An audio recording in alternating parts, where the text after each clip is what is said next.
bizarre subculture known as the sovereign citizen movement has been growing at a fast pace since the early 2000s. But who are these sovereign citizens, and why do they believe that they get to decide which laws to obey and which to ignore? What's up with the nonsensical sounding legal jargon, and why won't they pay their taxes? Step on the car. Breaking and entering! Breaking and entering!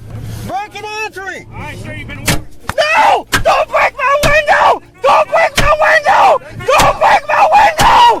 Don't break my window! Don't break my window! Breaking and entering! Breaking and entering! The contemporary sovereign belief system is based on a decades-old conspiracy theory. At some point in history, sovereigns believe, the American government, set up by the Founding Fathers, with a legal system that sovereigns refer to as common law, was secretly replaced by a new government system based on admiralty law, or the law of the sea and international commerce. Under common law, or so they believe, the sovereigns would be free men. Under admiralty law, they are slaves, and secret government forces have a vested interest in keeping them that way because, reasons. When did this nefarious government swap out take place? It depends who you ask. Some sovereigns say during the Civil War, while others blame the events of 1933 when the US abandoned the gold standard. Either way, they stake their lives and livelihoods on the idea that judges around the country know all about this hidden government takeover, but are denying the sovereign's motions and filings out of treasonous loyalty to hidden and malevolent government forces, again, because reasons. It gets weirder. Try to stay with us here. Since 1933, the US dollar has been backed not by gold, but by the full faith and credit of the US government. Why? To combat the Great Depression. In order to deter people from cashing in deposits and depleting the gold supply, the US and other governments had to keep interest rates high, which made it too expensive for people and businesses to borrow. So in 1933, President Franklin Roosevelt cut the dollar's ties with gold, allowing the government to pump money into the economy and lower interest rates. In fact, most economists now agree 90% of the reason why the US got out of the Great Depression was the break with gold. But according to sovereign researchers, they are wrong. If you ask a sovereign citizen, this break from the gold standard actually means that the government has pledged its citizenry as collateral by selling their future earning capabilities to foreign investors, effectively enslaving all Americans of Earth.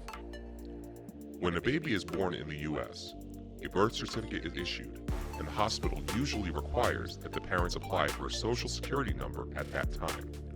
Sovereigns say that the government then uses that birth certificate to set up a kind of corporate trust in the baby's name, a secret treasury account, which it funds with an amount ranging from $600,000 to $20 million, depending on which sovereign citizen you're talking to.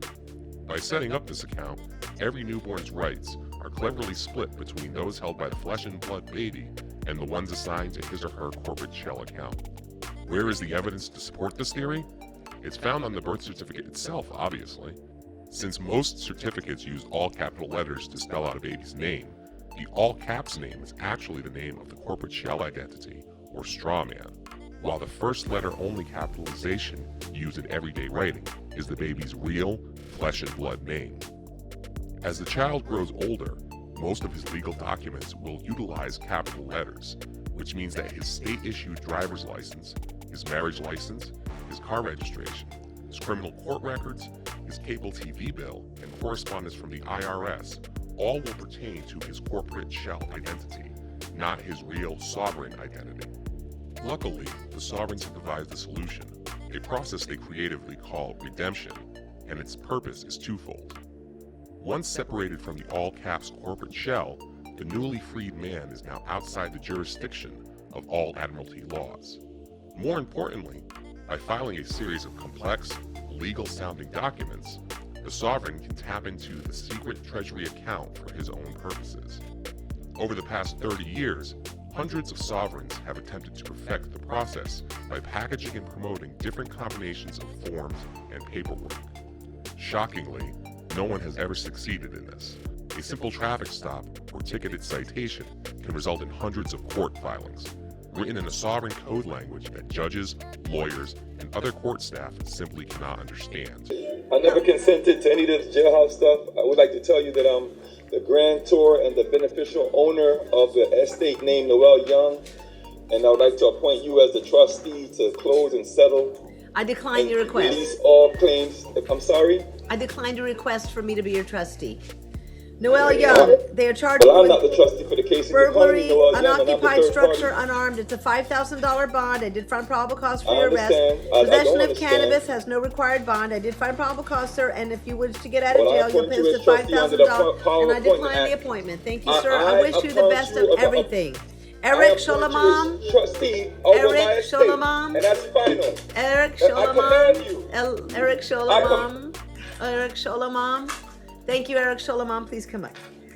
Although the act of filing endless retaliatory lawsuits, fraudulent liens, and complaints, known as paper terrorism, is often the weapon of choice for a sovereign citizen, this isn't to say that they don't pose a legitimate public safety risk. When a sovereign feels particularly desperate, angry, battle-weary, and cornered, his next government contact, no matter how minor, can be his final straw. The resulting rage can be catastrophic and sometimes lethal. In 1995 in Ohio, a sovereign named Michael Hill pulled a gun on an officer during a traffic stop. Hill was killed. In 1997, New Hampshire extremist Carl Draga shot dead 2 officers and 2 civilians and wounded another 3 officers before being himself killed. In that same year in Idaho, when brothers Doug and Craig Broderick were pulled over for failing to signal, they killed 1 officer and wounded another before being killed themselves in a violent gun battle.